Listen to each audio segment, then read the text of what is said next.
On the 15th of November 1968, the Irish Rose left the port of Dublin on its way to West Africa. The ship carried a load of food and other supplies for the victims of the Nigeria-Biafra War, and its cargo included milk powder, salted fish, potato flake, tin meat, blankets, clothing and medical supplies, all of them donated by the people of Ireland.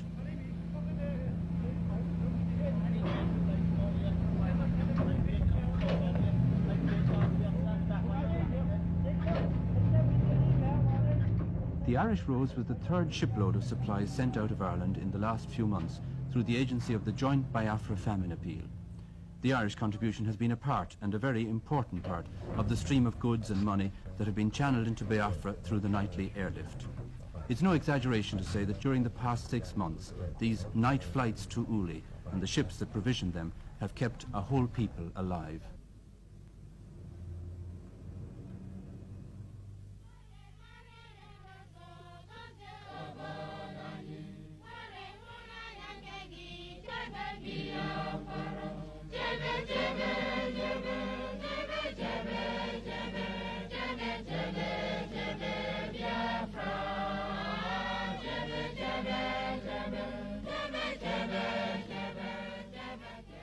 On the 30th of May 1967, the independence of the Republic of Biafra was declared. I won't say that a new country was added to the map, since few map makers thought it worth their while bothering with the country which seemed certainly doomed to early annihilation. But today, the Republic of Biafra still survives, despite the loss of 5/6 of their territory, the loss of all their big towns, despite 18 months of continuous warfare, despite the death of hundreds of thousands, perhaps millions of their fellow citizens. The people of Biafra are still independent. The roads are thronged with refugees. Hunger and poverty are everywhere. One thing alone remains undiminished: the sheer naked will to survive. Every aspect of life in Biafra today is dominated by the fact of war. At Esnehita, for instance, Mass is usually said in the open air. The church is far too small to hold the congregation, especially since everyone wants to attend the earliest Mass for fear of the bombers that come over as soon as the sun is fully risen. Today is a feast of Our Lady, and there's especially large attendance. The sermon is in praise of the Mary girls, the members of the Sodality of Our Lady. And our own Mary girls at the moment are engaged in just that type of work. Many of them are helping in the feeding centres. More than half of the people of Biafra are Christians, and among them Catholics form by far the largest group. The foundations of the church among the Igbo people were laid by an Irishman, Bishop Shanahan, in the early years of this century. His work was continued by other Irish priests and nuns, and they built up an impressive network of churches, convents and schools extending over the whole Igbo territory. Nearly all of them belonged to Bishop Shanahan's own order, the Holy Ghost Fathers, or to the sisterhood he founded to work here, the Holy Rosary Nuns.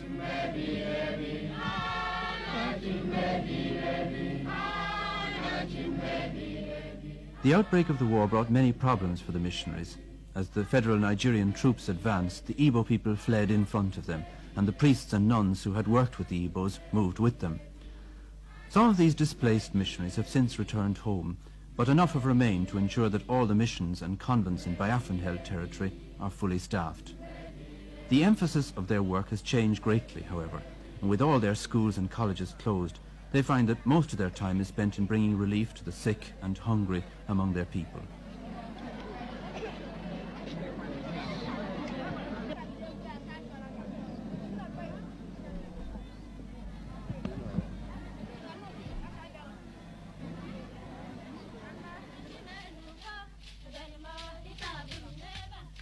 In the little village of Amimo, the Mary girls are celebrating the feast day in their own way. Since the fall of the town of Owerri, Amimo has become the centre of administration for what is left of the Owerri diocese. Bishop Joseph Whelan, the Bishop of Owerri, moved here after the capture of the city in September, and he was joined here a few days later by the nuns from the Holy Rosary Hospital at Emekuku. Well, I felt very happy that the nuns took the same decision that we did. They decided that it was their place to stay with the people. And even when they evacuated Emekuku Hospital, which was their first foundation in Owerri, and we called it the mother of all the churches, when they evacuated their big hospital, they came down here to Amimo, and 6 have actually remained on, 2 of whom are sister doctors. And they usefully put down their time now looking after the sick, visiting the bush, visiting the camps. What effect has the war had on your relationship with the people here? I understand at the beginning of the war that things were rather unpleasant for the missionaries. They were unpleasant because all white men were identified with Britain, and Britain was the enemy. But people soon began to see that we, the missionaries, were staying with our people, that we were anxious to help them, that we were a consolation to them. So they welcome us now, as you can see here today. And also, of course, you're a provider of food. Oh, we're our providers of food for them. We have our feeding centres, and we have helped in a big way to overcome the famine. When you left the Diocese of Owerri, or rather the town of Owerri, you left it at a time when it was very hopeful for the future, just building your cathedral. What were the circumstances of your leaving, actually? Well, the military circumstances were that our own army had no arms or ammunition to defend the town, so the town fell really without a shot. And our people had evacuated on the Friday and the Saturday. Sunday morning after Mass for some of the military, I left myself. And that was one of the saddest experiences of my life, because for 20 years I have been bishop here and built up the diocese, built up a cathedral, a whole education centre, a whole centre of administration. Then in one day it's all lost.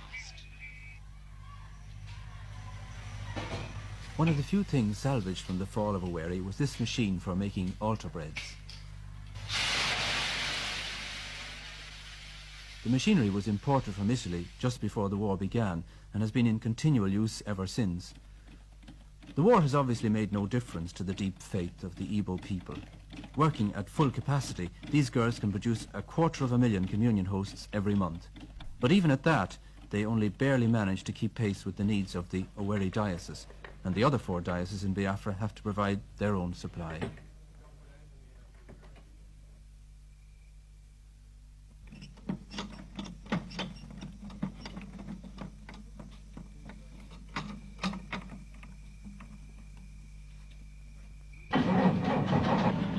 The nuns from Emakuku Hospital are now living in a small house at Amimo that was once a teacher's residence. From here, the sister doctors set out each day to visit the refugee camps in the neighbourhood. In the last year, the population of Amimo has jumped from 12,000 to more than double that number, as the refugees have continued to flood into the district. The sisters, who are refugees themselves, can sympathise with their plight.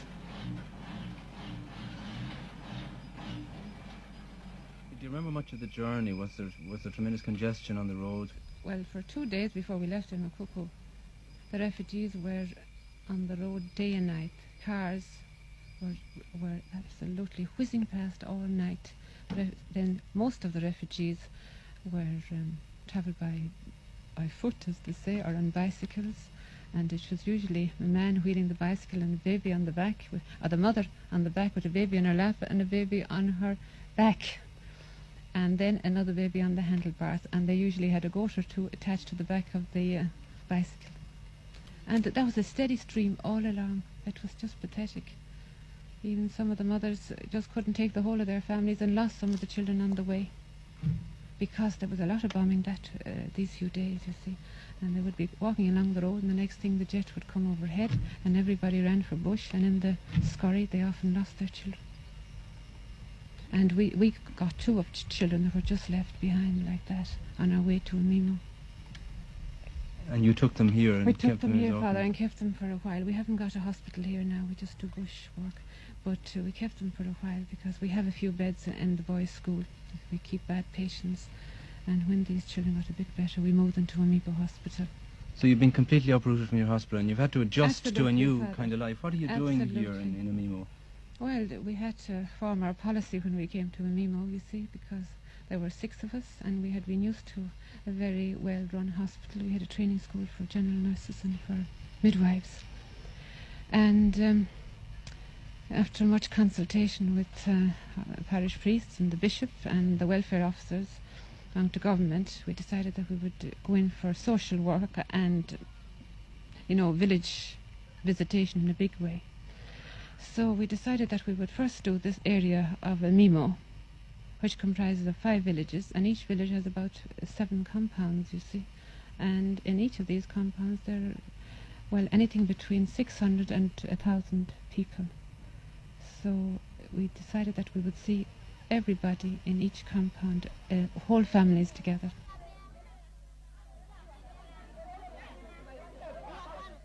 The refugee camp at Ugiri is only about 4 miles from Amimo, but this is the first time that they've had a visit from a doctor. Understandably, it's not too easy to keep them in an orderly line as they await their turn to be examined. These two have one. These two diarrhea. These two cough. This one has cough and diarrhea also.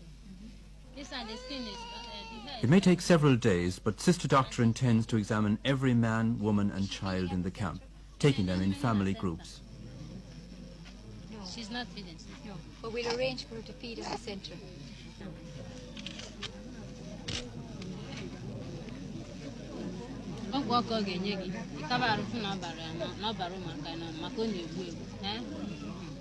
give her that, nurse.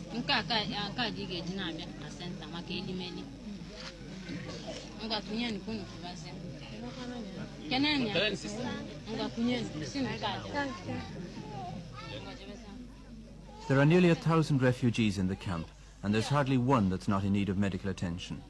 The disease of kwashiorkor, which is caused by lack of protein food, is widespread, especially among the children.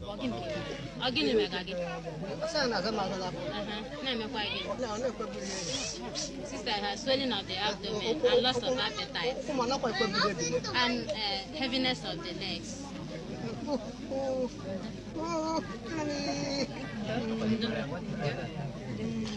Where is his family?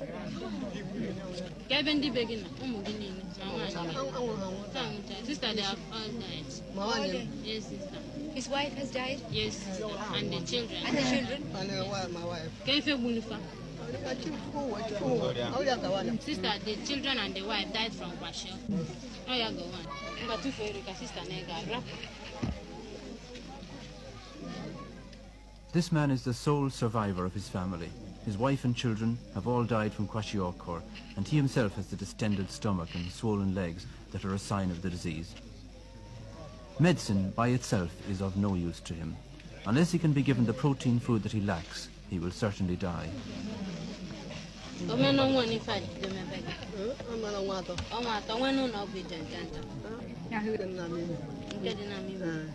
So come to see us, nurse, at the centre. No, bring that down now to nurse.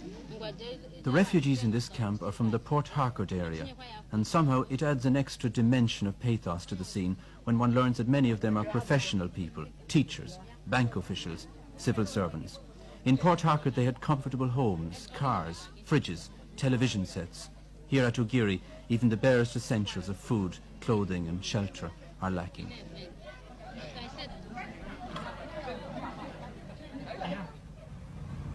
At the Holy Rosary Hospital in Ihala, the roofs of the buildings are covered with palm leaves in a not very successful attempt to hide them from passing bombers. But at least the buildings are still standing and the hospital still functions. All day long the lorries roll up to the hospital entrance filled with new patients, wounded soldiers from the battlefield and civilian victims of the bombing and shelling. There are no ambulances and the wounded are laid on the bare floorboards. To save precious petrol, the lorry waits until it's full before making the journey to the hospital. The long delay and the journey over rough bush roads does nothing to improve the condition of the wounded. The doctors, who are all Biafrans, work wonders under impossible conditions. There's a shortage of food, medicine and equipment. The lights in the operating theatre fade up and down when the generator runs short of fuel, and the surgical instruments are sterilized in a pot over an open fire. Yet on one night recently, 120 operations were performed in the hospital, many of them involving amputations of limbs and other major surgery.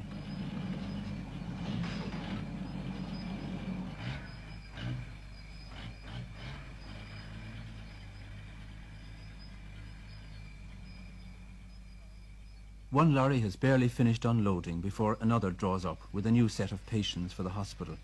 a new set of problems for the matron, Sister Grania. You have a huge number of patients here. Have you enough facilities to deal? I mean, obviously in terms of wards you don't, because they're out in the verandas. No, they're on the verandas, they're under the beds, they're on the beds, they're every conceivable place. Even the premature nursery is now full of soldiers. Every place. What sort of problems does this cause from the nursing point of view? Well, it's very difficult. If you have overcrowding, it's very difficult to nurse the patients properly. I mean, for instance, doing dressings on patients under beds is very difficult. And I mean, if you have many of those, the nurses' backs are ready to break by the time they come to the end of them. And it is difficult. And They seem to be a very brave fellows, the patients themselves. Or even they are. They're very, very. They seldom complain. The only ones who complain are those who are getting better. When they're really sick, they never complain. How are you managing to feed them? Well, really it's the Red Cross are responsible for that. The feeding, I must say, hasn't been all that very good. But how do you mean hasn't been all that good? well, they haven't been able to get the things. You see, the season, the food that they eat most is yam, and the yam season has only come in recently. And before that, when the yams were scarce, everything, they couldn't get anything instead of it. But now when they have yam, it is better. But they only get fed once a day, one meal a day. But surely it's very hard for people to recover from sickness on that sort of diet. It is, but what we do is we give them free milk. We get free milk in from the Caritas and French Red Cross, and we give them milk as often as we can, and stockfish. Apart from these sort of problems of overcrowding, you have the problem of danger in terms of air raids. You see you have a lot of camouflaging around, and you have bunkers dug here for... Well, since the day we were bombed, I mean, everybody is more or less a bit on edge, and almost every day we have planes, enemy planes passing overhead. But the hospital itself actually was bombed. It was actually, it was bombed. How did that happen? It happened, it was the 4th of September.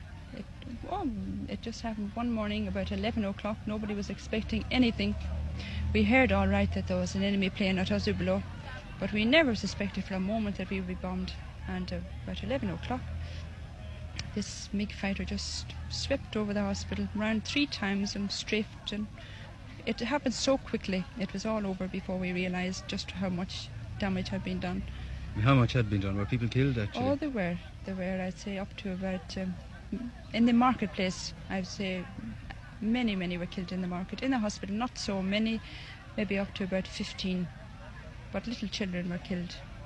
And was damage done to the wards and to the buildings? The children's ward was the worst. Children's ward got a rocket right through the roof. There was a mother and child killed in bed, and another child was killed in another ward, and another child was cut in half up behind the kitchen. What happened to the hospital after this? How did the people react? Were they unwilling to... Oh, that night, the morning time we had about 140 mothers and children. The night time there were 5. All had run to bush, just lifted the children, ran to bush. They were terrified. But then gradually they came in the morning and evening for feeding. They would come in for feeding and disappear again, get their medicines and go home. But now they're all back, things are back to normal.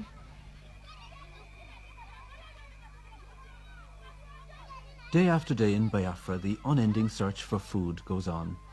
The village restaurants still display their grandiose names to the passers-by, but their prices have soared and their menus have shrunk almost to vanishing point.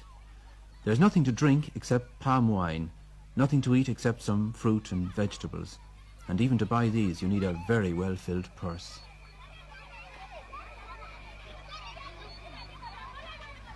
Prices in a Biafran food market today are famine prices. Since the war they've gone up pretty well beyond any control. A cup of this stuff, gari, which they make to use a sort of porridge, used to cost a penny a cup, and now it costs a shilling. Or a yam, the staple food round here, like a big potato, used to cost 6pence each and now can cost anything from 3 shillings to £1. Or a cup of salt, which is a very important commodity in a hot climate, used to cost a penny for a little cup like this and now costs 15 shillings. Matches used to cost 2pence a box and now cost 5 shillings. Or cigarettes, when you can get them, cost 13 and 6 for 10. That's over 25 shillings for 20. A bar of soap like this used to cost a shilling before the war and now costs 25 shillings. This little heap of dried fish used to cost a penny before the war. You'd use it for flavouring or making soup. Now it costs 15 shillings. Or these lovely fellas here, a pile of snails. You could buy 30 of them for a shilling before the war, and now this lot, just 7, would cost you £1. That is, if you happen to like snails. Fresh meat is pretty well unobtainable. You might be lucky to get a chicken, in which case it would cost you £4. But perhaps the most sought after of all is petrol. They call it liquid gold around here, and it costs in the black market £10 a gallon. People still go to market, but these days they do it mainly from habit. Even if there were anything to buy, the prices would put it beyond the reach of all but the wealthiest. The market here at Nguru has an air of unreality about it, as though the real centre of action were somewhere else, and in fact it is. About a quarter of a mile from the Nguru marketplace there's a large convent and school, and it's here that the people come for their food rather than to the once crowded market. The complete breakdown of the traditional system has left them entirely dependent on outside relief agencies like Caritas, the Red Cross and the World Council of Churches. This food centre begins operating shortly after 6 each morning, and it has an average daily attendance of 3,000 women. This morning each one is given a piece of stockfish to begin with. These dried, salted codfish are probably the most useful of all the relief foods. They are light and easy to handle, and they contain the vital protein that is lacking from the native food. The fish is followed by soup made from vegetables bought locally.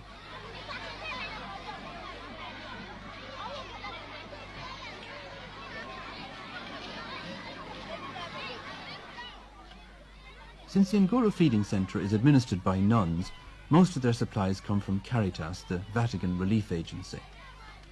Every night Caritas planes break the economic blockade and fly in food, medicine and money to the airstrip at Uli. The stockfish comes in Caritas planes, and so do the vitamin tablets distributed by Sister Conrad. For the women of Nguru, the Caritas planes are quite simply a matter of life and death. Just across the road from the Women's Centre, the sisters run another food centre for children and old people. The children begin to gather here while it's still dark, and by sunrise there are up to 4,000 of them, their little bowls and basins ready to receive their one meal of the day. Today they're getting gari, a native food made from cassava roots, and powdered milk from Ireland.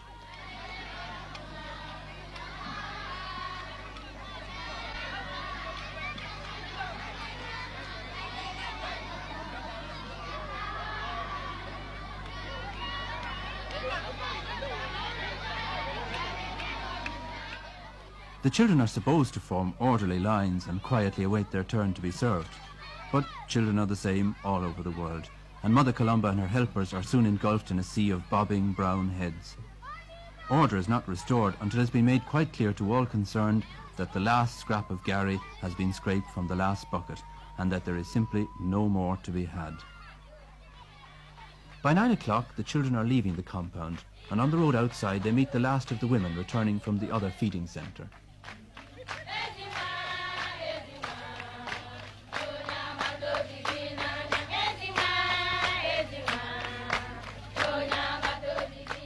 The women are happy, but they're also keeping an eye on the sun, because they know that when the sun is fully risen, the bombers come, and the bombers are no respecters of women or children, or for that matter, of convents.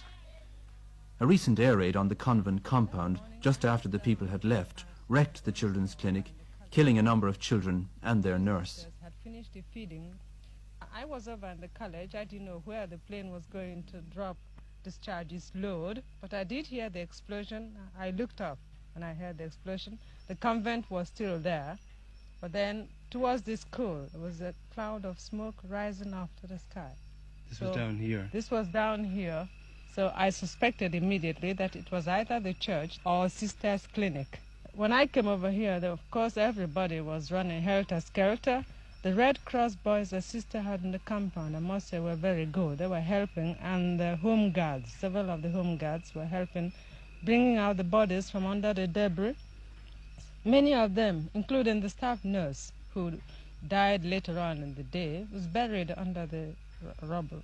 So they dragged out 3 bodies of children, And then several others were dug up, including an infant for about 6 months who was dug up from under the rubble. But the child survived, thank God. We thought it would die, but it did not. There is a great deal of hatred towards the Federal Army. They're called the Vandals. How do you as a sister feel towards them? That's a hard question to answer. As a sister, well, I should not feel any hatred towards them. If I did, well, that will be just too bad. As an individual, I have no malice whatsoever against them. I feel that somehow or other they just don't know what they are doing. There's somebody behind them. Left to themselves, they certainly wouldn't be capable of such unkindness. Do you regard this as actually as a civil war, or do you regard it as a war of one independent state against another? Well, for us, we don't call it a civil war. For Biafrans, it's a war of independence. We are fighting for our rights. We want to be independent because we feel that living with the others, certainly, we couldn't possibly live with them, together with them. We want them to stay together, stay on their own. We don't want to do them any harm. And if they leave us alone, that is all we want. 300 miles from Biafra, in the middle of the Atlantic Ocean, lies the tropical island of São Tomé. It was discovered by Portuguese explorers 500 years ago, and it's remained Portuguese ever since. Nothing much else has ever happened here, and the pace of life was distinctly leisurely up to March 1968, the month when Caritas decided to make São Tomé Airport the base for its relief flights into Biafra. Warehouses were rented, planes were flown in, and pilots were recruited who were willing to make the dangerous nighttime flight over hostile territory to the airstrip at Uli in Biafra. The airport in Biafra is pretty primitive. What are the problems for a pilot landing there?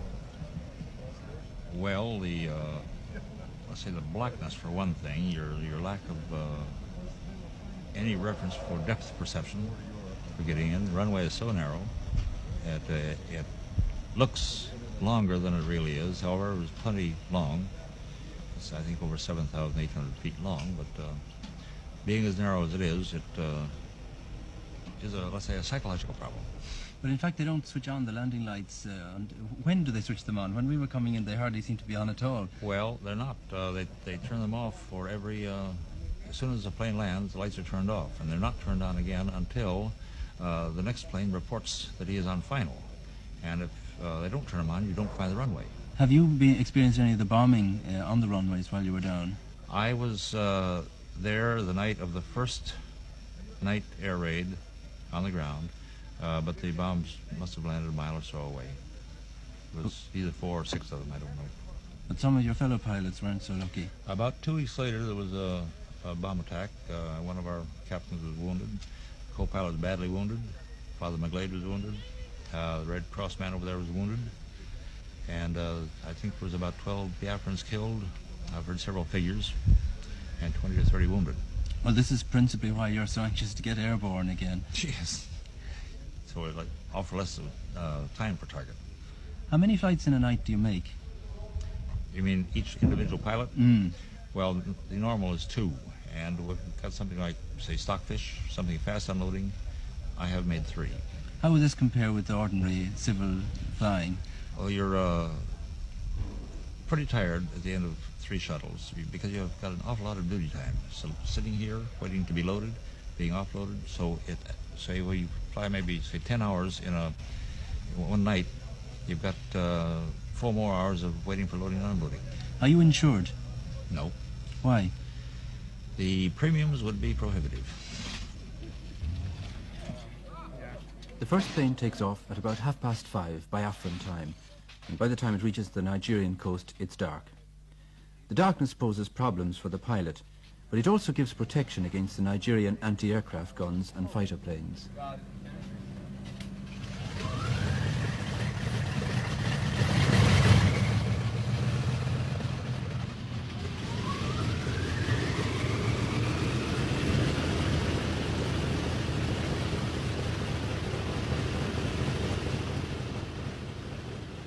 The Nigerian government has consistently tried to stop the relief airlift and has accused Caritas of flying in guns and ammunition. No evidence has ever been produced for these accusations, and Caritas officials firmly deny that their planes carry anything except relief supplies to Biafra.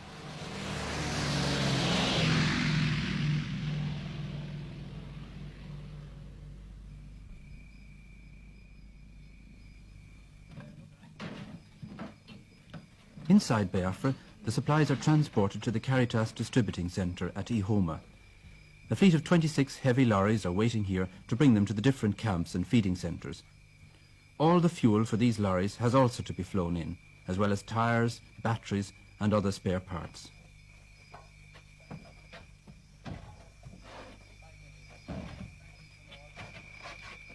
The distribution system is very efficient, mainly because in the missionaries it has a network of local agents who cover the whole country, who are familiar with the people and the conditions they live in, and who are able to direct the relief supplies with the minimum of delay to the places where they're most badly needed.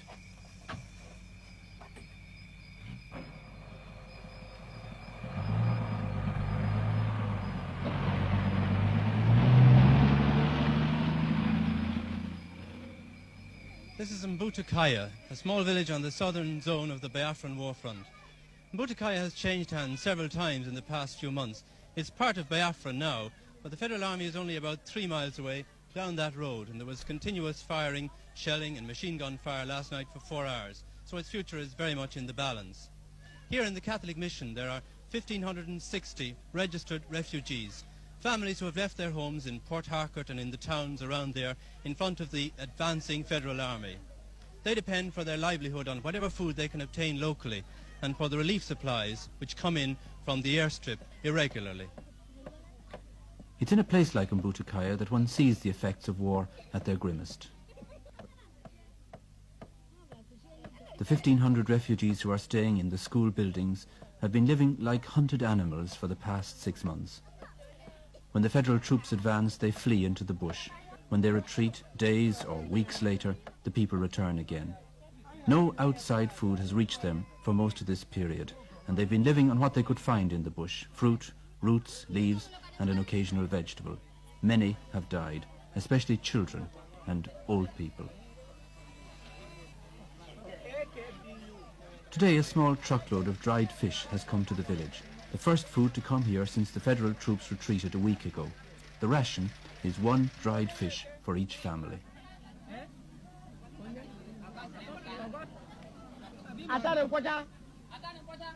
Father Mick Wallace is the priest in charge at Mbutukaya. When he came back to his house this time, he found it stripped completely bare. Even the water tank, pierced by bullets, was empty.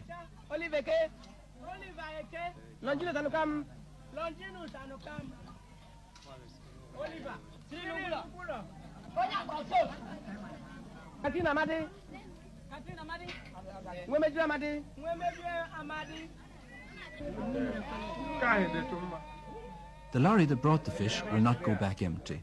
The driver, Father Doheny, will inspect all the children in the camp and select the worst cases to be brought away for treatment.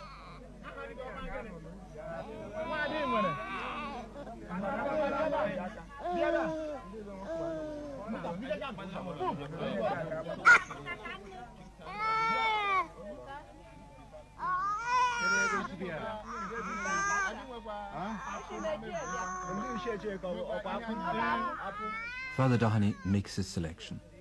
The names are written down, and the parents, if they can be found, are asked for their consent.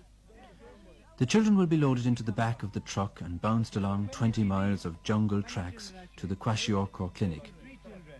There won't be room for all of them at the clinic, and some will be sent abroad to Caritas camps in San Tome or Gabon or Ivory Coast. But first, each child's name is written on a piece of plaster and stuck on his forehead to avoid later confusion. One of the mothers is to go with the children and to sign the necessary forms on behalf of all the parents. Do you agree to that? We have agreed. All of them. In the Nine. You have 3 children of your own, but I want you to look after also these other children. You must know their names and know their mothers.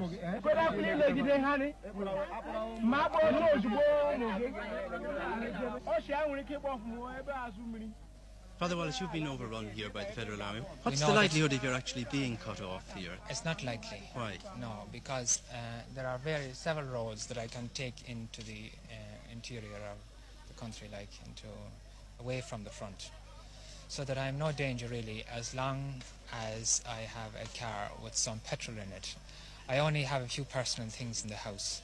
I have them, keep them in the suitcase all the time, so that if there is any danger, if the Federal Army should make a sudden burst in, I just put the things in the case, put them into the car, call the boy, and away.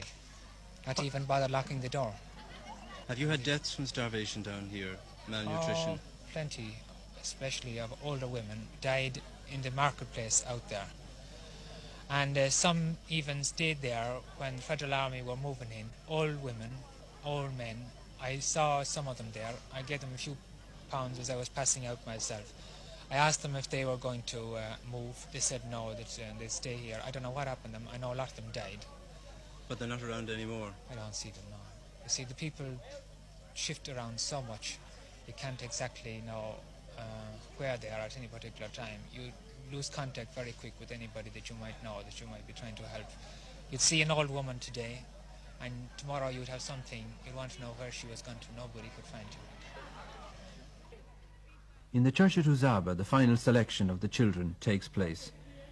Word has just come through that there's a Red Cross plane flying in tonight from Gabon, which will be able to take 50 children on its way back. Some of the children from Butakaya will be on the plane, together with others who've been examined by the sister doctor and found fit enough to make the long journey.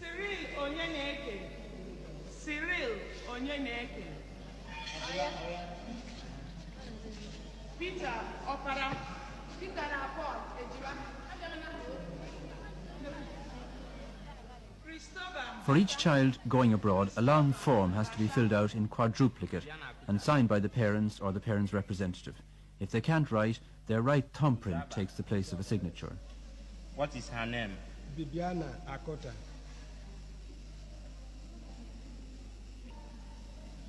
Age? 4 years. Your hometown? Emekuku.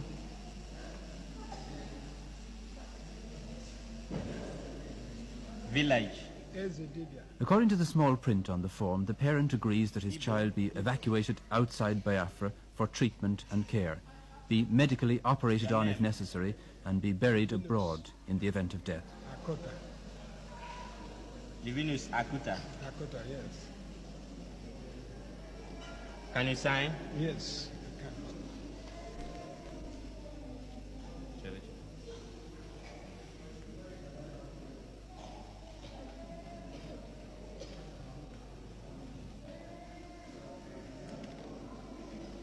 Thank you. When the formalities have been completed, the children are taken inside the altar rails and put sitting on the steps of the altar, an action which is not without a certain symbolic significance. Separated from their fathers and mothers, Bibiana and her companions are now the responsibility of Caritas.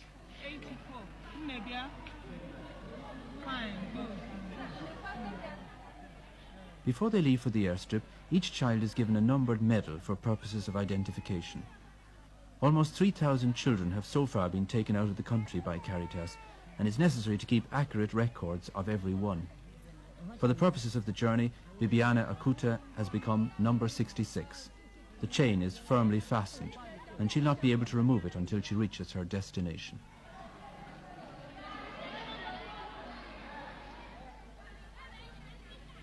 The children will travel to the airstrip in 2 small pickups, 25 in each. Many of them have legs so badly swollen that they have to be lifted into the van. But these children are the lucky ones. For them, the future holds some hope. For those who stay behind, hope is something that grows dimmer every day. In a few more weeks, the local yams and cassavas will all have been eaten, and the next harvest will be 6 months away. The supplies brought in by the relief planes will no longer be a supplement to the native food. They will be all the food there is. When that day comes, it will bring starvation more widespread and terrible than anything that has gone before.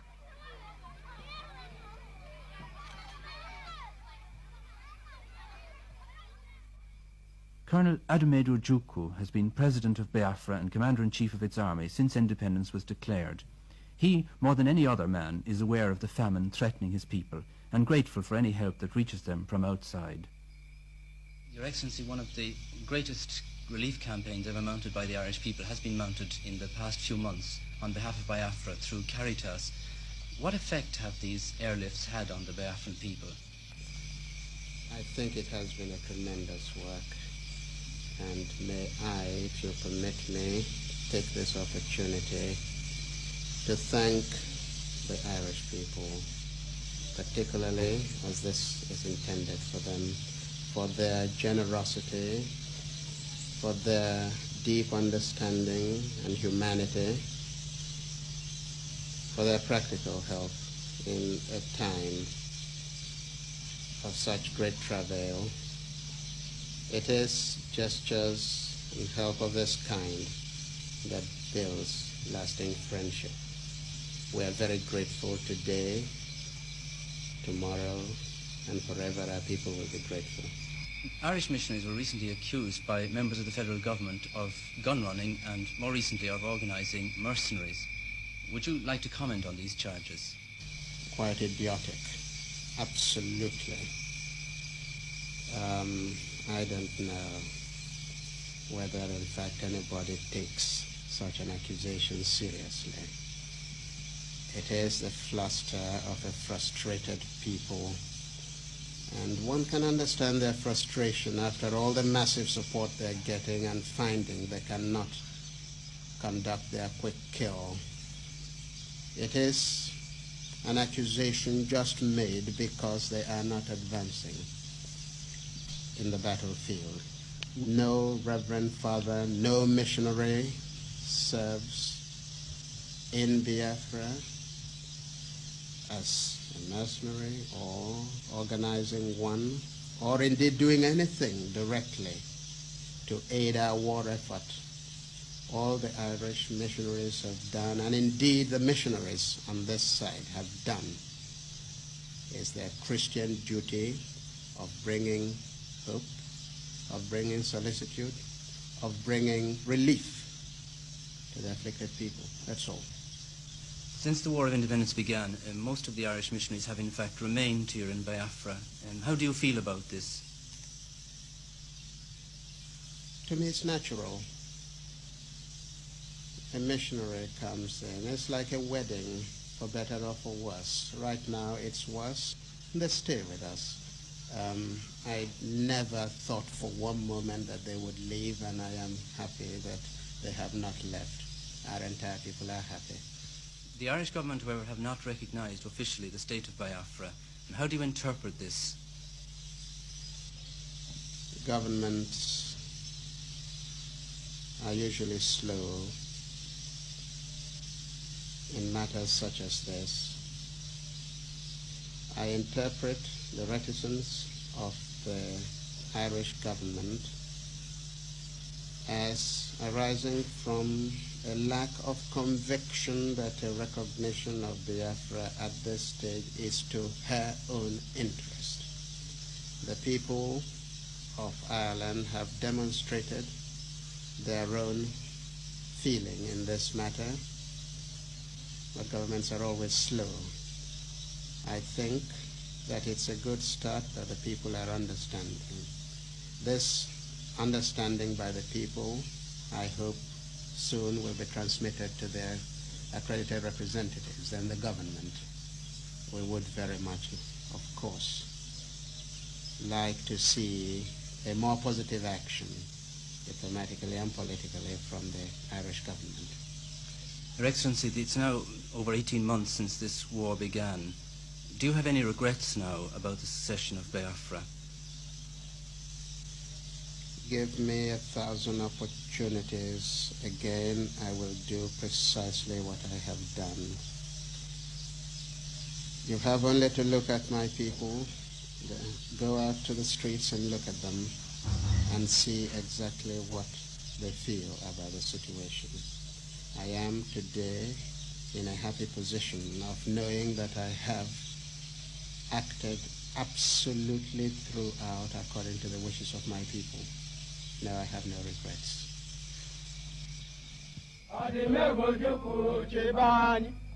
There can be no doubt that the people of Biafra are behind their leader. Soldiers sing the name of Ojukwu as they march along. They may not be winning the war against Nigeria, but at least they're no longer losing it. The war against hunger, however, is going less well. Among the craftsmen of Biafra, only the coffin makers are prospering. Business has been brisk indeed over the past 6 months, and it will become brisker still as the local food supplies are exhausted and the impossibility of feeding a whole people by a nightly airlift becomes apparent. Oh, impossible. After all, we are roughly 10 million in an area the size of Munster. And you couldn't possibly, as Caritas Internationalis have clearly said, we can't feed 10 million people. We can help you. Well, this means certain famine. Oh, this means starvation, utter and complete starvation. Even Oxfam, even representatives from England have said within the past week that they estimate that 2 million people would die at the end of 2 months. And that's not over-exaggerated. As a matter of fact, I insist again, and I've written it several times, you couldn't over-exaggerate the hunger problem. You couldn't. Well, can you see no solution then to this at all? The only solution is the one that we have proposed all the time, and that is a ceasefire. After all, there are ports at Port Harcourt, there are ports in Calabar. If shiploads could be brought in, then you could feed the people, but you will never feed them by a nightly airlift. On the island of San Tome, the warehouses are busy from morning to night. The airlift pioneered by Caritas has attracted help from many quarters. The World Council of Churches now bears the cost of every second night, and the two organizations work in close cooperation using the same pilots and planes. Supplies come from many sources, with the Catholic Relief Services of America taking the place of honour. Ireland's Joint Biafra Famine Appeal, England's Oxfam, Germany's Miserior are other organizations that have contributed generously. The International Red Cross have mounted a similar airlift from the island of Fernando Po. Biafra's desperate struggle against starvation seems to have touched the hearts and consciences of the whole world.